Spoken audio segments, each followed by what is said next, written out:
Thanks to the Gaia Observatory and the data they've collected, along with the developers of PixInsight, we have a precision tool to calibrate your colors to the exact color that they should be.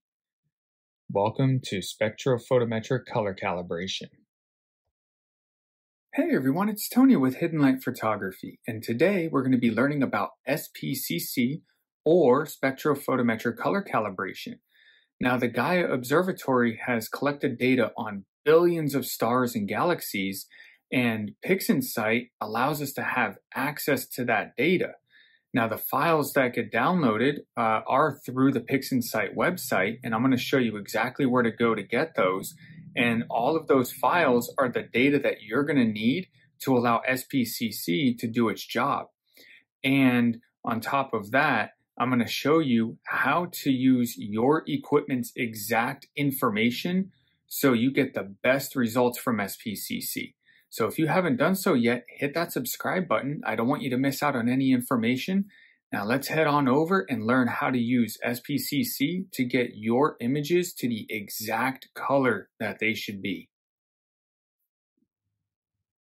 For SPCC or SpectroPhotoMetric Color Calibration to work, there are two prerequisites.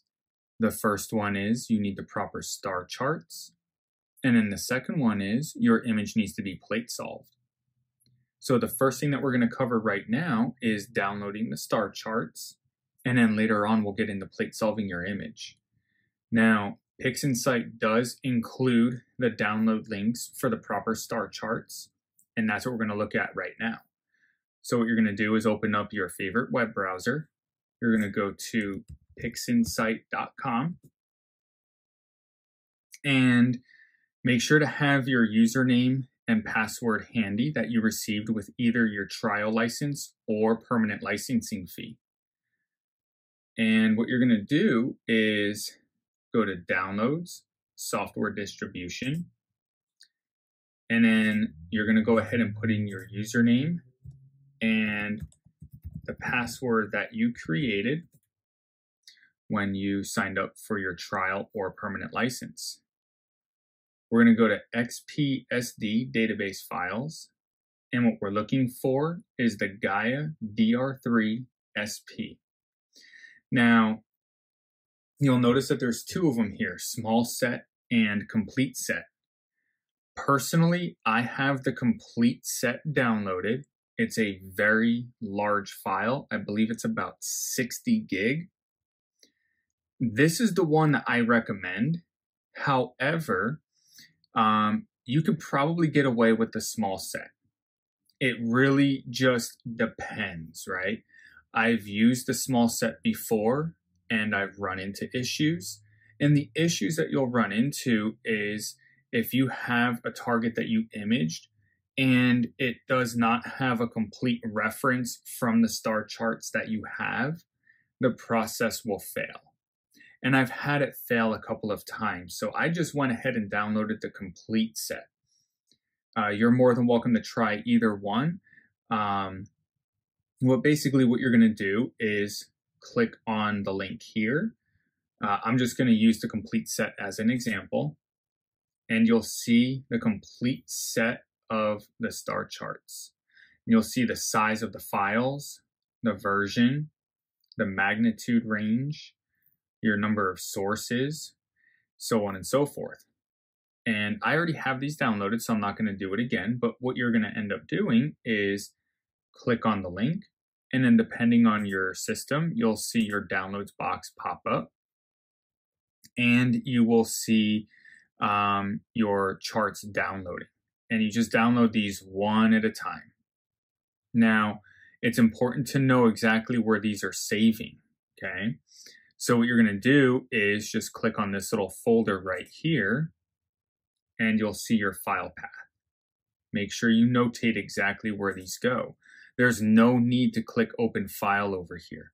All you're going to do is just download all of these, whether you're using the small set or the complete set. Make sure you download everything in here, okay? Now, once that's done, what you're going to do is open up PixInsight, you're going to go to Process, All Processes, and then you're going to open up Gaia. Now, in Gaia, what you want to do is click on the little wrench over here. You're going to choose Gaia DR3 SP. This will be blank for you. This is where it's important to know where those files saved. So what you're going to do is click Select. You're going to choose the folder that they saved in. When you find it, you're just going to click on one of these, Control A, make sure all of them are highlighted, and then click Open. Now I already have this in there, so I'm just going to click Cancel. You'll see once you hit Open that all of your star charts are in here. Make sure Gaia DR3 SP selected, all of your star charts that you just downloaded are in here, and then click OK. I'm just going to cancel out because mine's already in there. Now what we're going to do is Process, All Processes, and then open up SpectroPhotoMetric Color Calibration.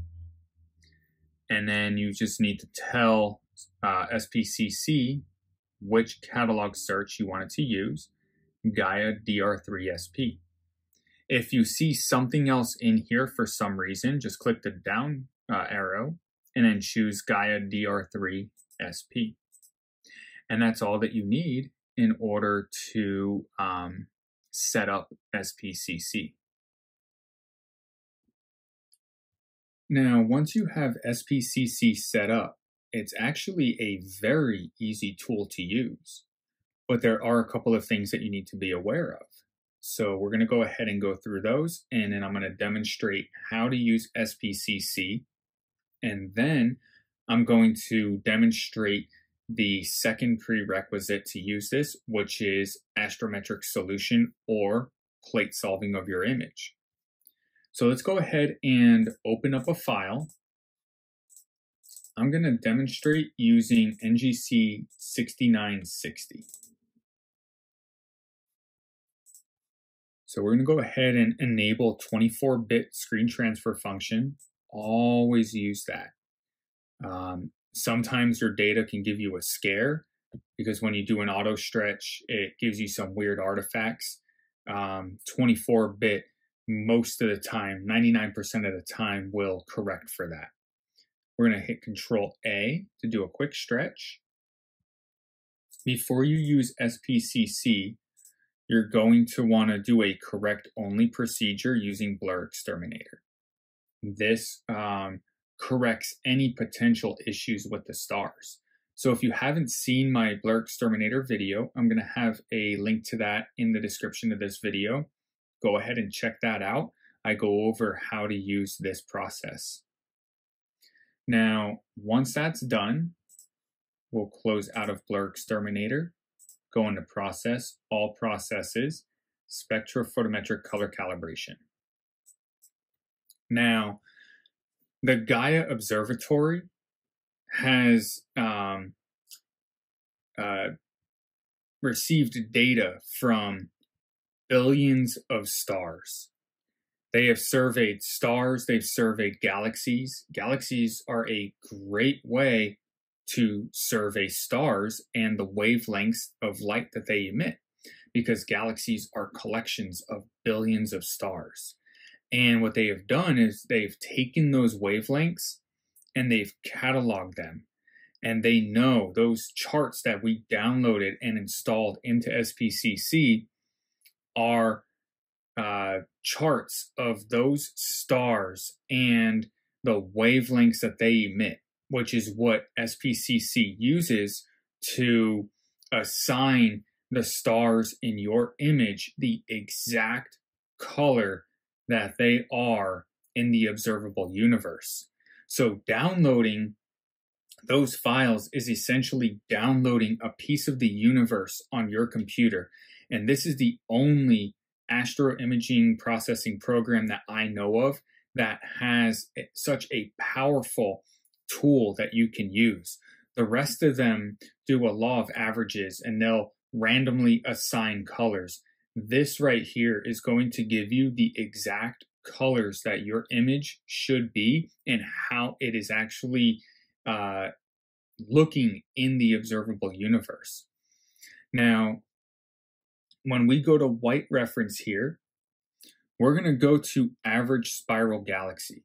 When you click on this, you'll see a ton of different white references. These are different stars and galaxies and everything. In fact, let's go into Curve Explorer, and we're going to go to white references. And you'll see all of these white references. And what they are, you click on them and you'll see the graphs and the wavelengths of the light that these objects emit. Okay. And when you actually average them together, you get this right here. And this is what SPCC is going to be using to calibrate your image. The average spiral galaxy, the average of a collection of billions of stars is going to be used as a white reference to calibrate your image. Now, let's hop out of here. QE curve. This is your camera sensor. You'll choose your sensor, and if your sensor is not listed here, all you do is just click Ideal QE Curve. PixInsight is an amazing program.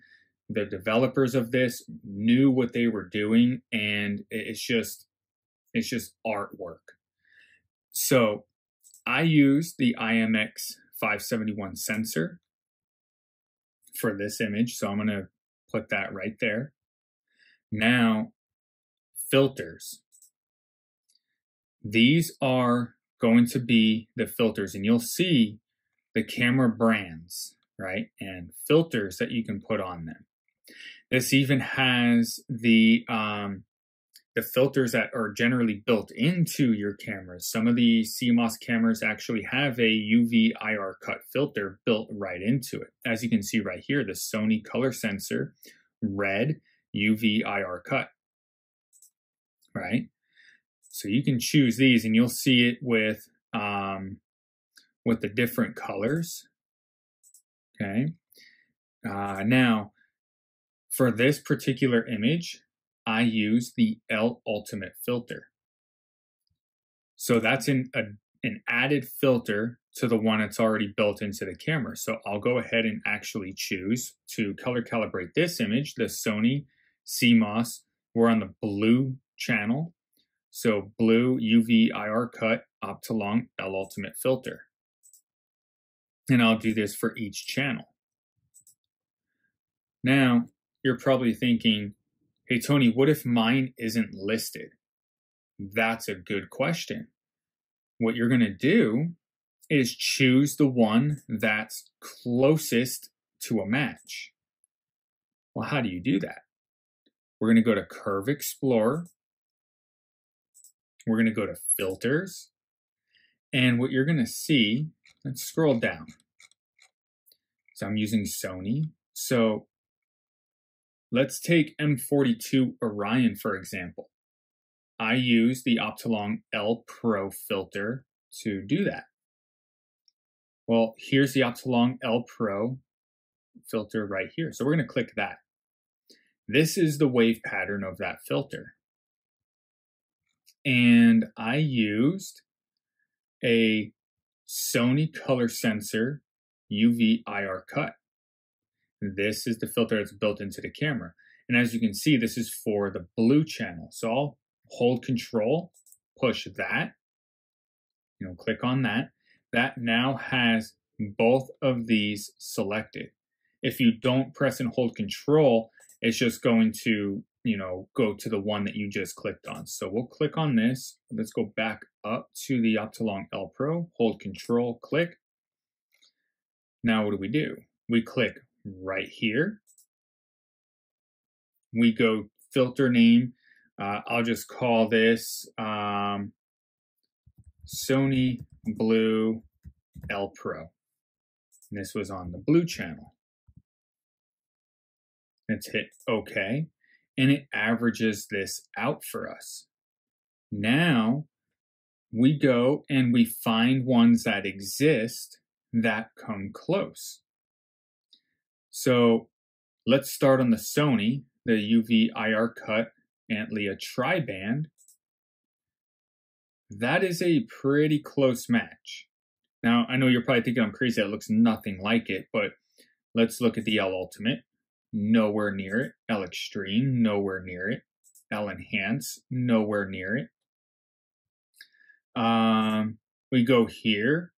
We're still, we're getting closer, but the tri-band is actually the closest one. This one is nowhere near it, right? We can even go to just the regular UV IR cut, and we're still pretty far off. So the closest one in the list is going to be the Antlia tri-band. So when I come over here,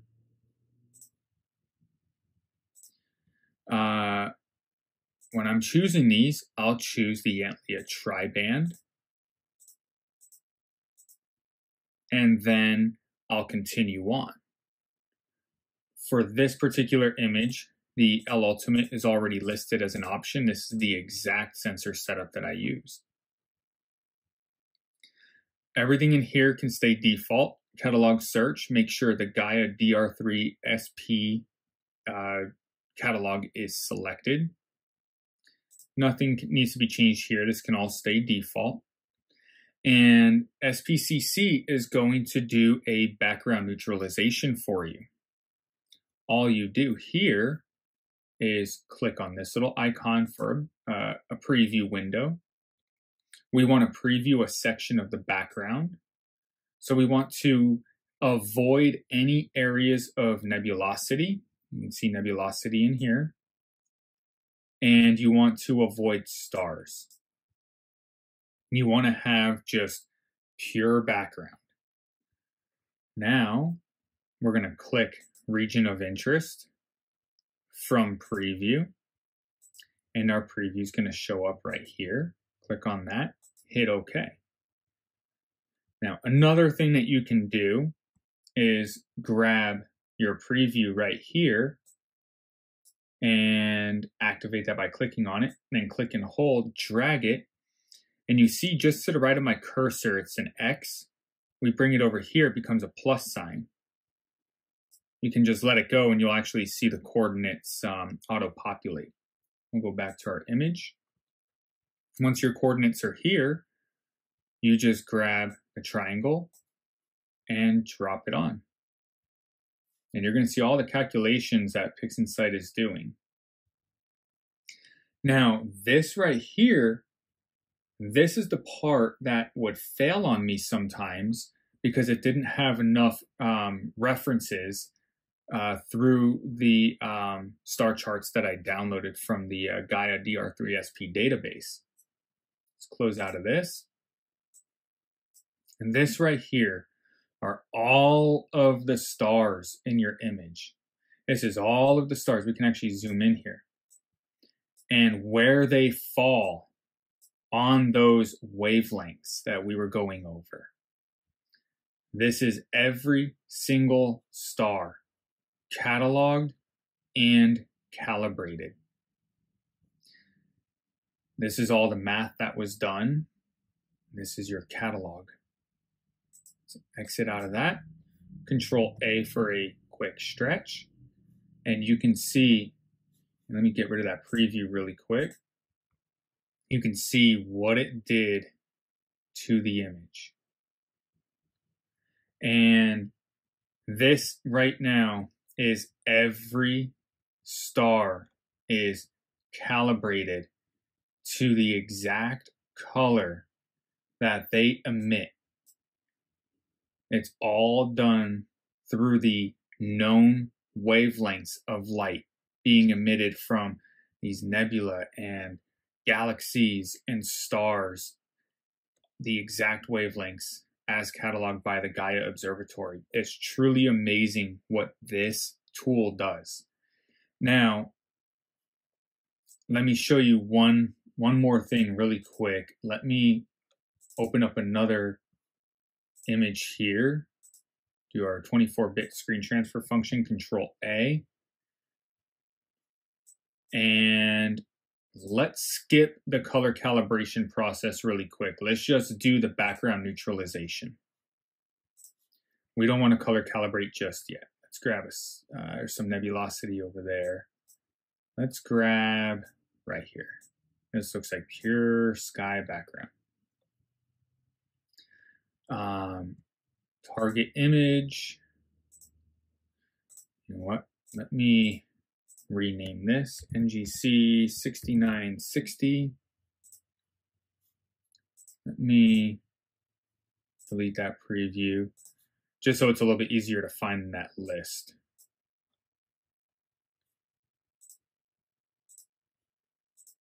NGC 6960. I'll actually show you an example. So we'll click on the preview right here. We're going to drag this over, see that plus sign, let it go. There it is.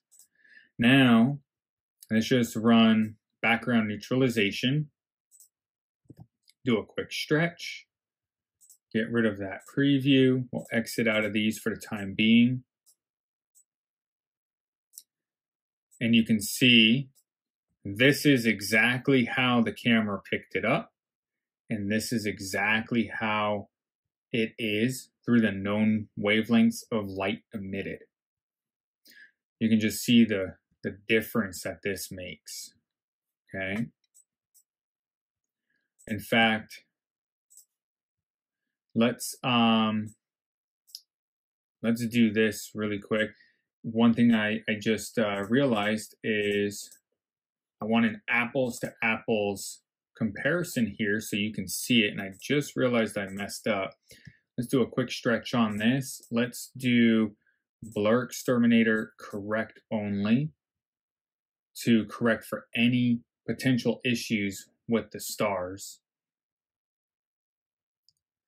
And once this is done, we'll just do a quick background neutralization again, just so you can see the apples to apples comparison of this.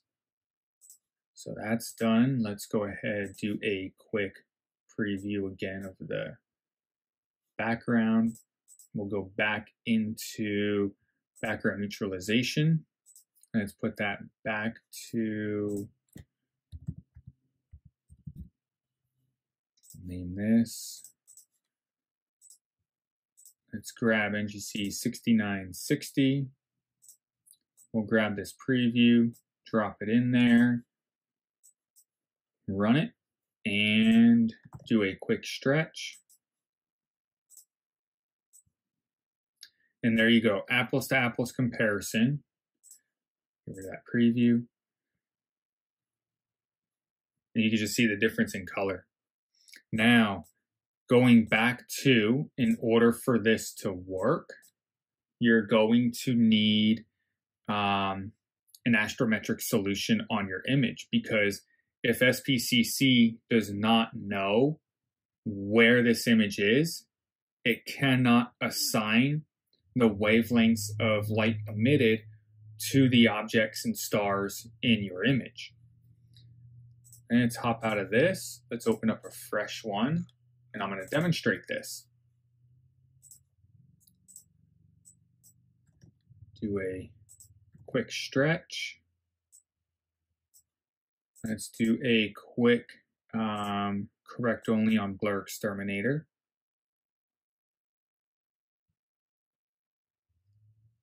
Now, most of the time, depending on the imaging software that you're using, the Astrometric Solution should be in the metadata of the image. And sometimes it's not. So you have to manually put it in there.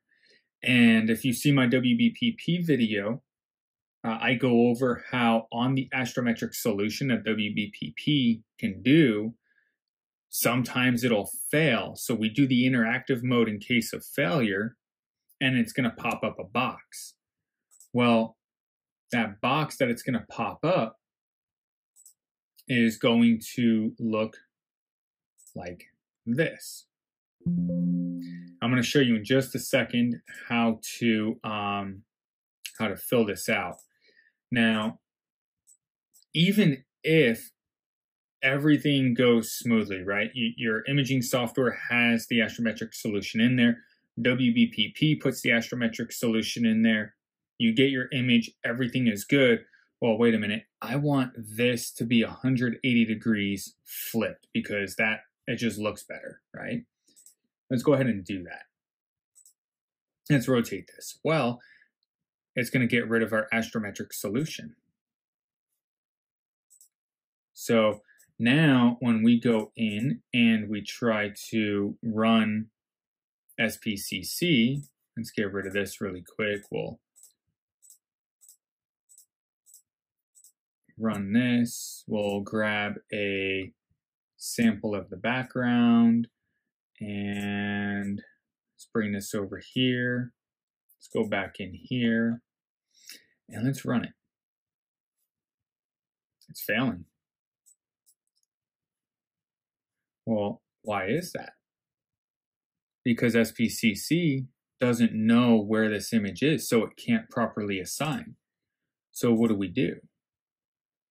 What we're going to do, get rid of that preview, we're going to go into Script, Image Analysis, Image Solver, and then we're going to confirm the date and time that the image was taken, the location, the focal length of the telescope, and the sensor size of the camera. These are very important. If you don't have these matching, then you are not going to get a proper plate solve. Okay. I'm not really sure why it has 433. If your telescope is 750 millimeters in focal length, put 750. If it's 800, put 800. That'll work perfectly fine. So don't let this piece right here distract you. We're going to hit search. We're going to hit NGC 6960. Hit search. We're going to click on the drop down. Here it is, NGC 6960. We could also choose Veil Nebula, but that is a very broad statement. So NGC 6960 is going to work just fine. We'll hit OK. Make sure active window is checked. If it's not, this will fail. So make sure active window is checked. We'll hit OK. And then you're going to see that this is going to plate solve your image for you. And then once this is done plate solving, we can go ahead and open up SPCC and rerun the process. And you'll find that at that point, it's going to work exactly as it should. So this should be finished up here in just a second. Sometimes it can take several seconds for this to complete.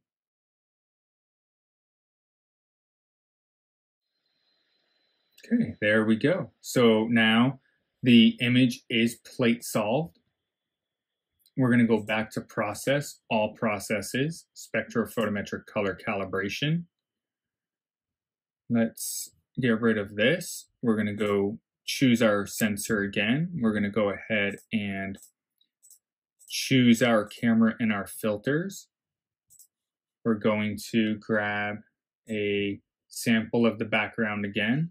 As you see, I'm not very careful about how I have my preview window. It really, as long as you don't have nebulosity or galaxy or stars, you're just on pure background. And it doesn't even have to be that big. You'll be just fine. Now let's grab our preview window, drag it over here, go back into here, drag our arrow over, and what you're going to see now is since the image is plate solved and SPCC knows exactly where you are in the sky, it's going to go ahead and color calibrate your image. And there you go. So let's give that a quick stretch. And that is how you use SPCC to color calibrate your image. So I hope that you found that useful. Do me a favor, that channel icon that popped up, hit that channel icon and subscribe. I don't want you to miss out on any future content. Throw a comment in the comment section. Do you have any questions? I know this can be a little bit of a more complicated tool to use, but once you get the hang of it, it is super easy. And then check out that next video. Until the next time, clear skies.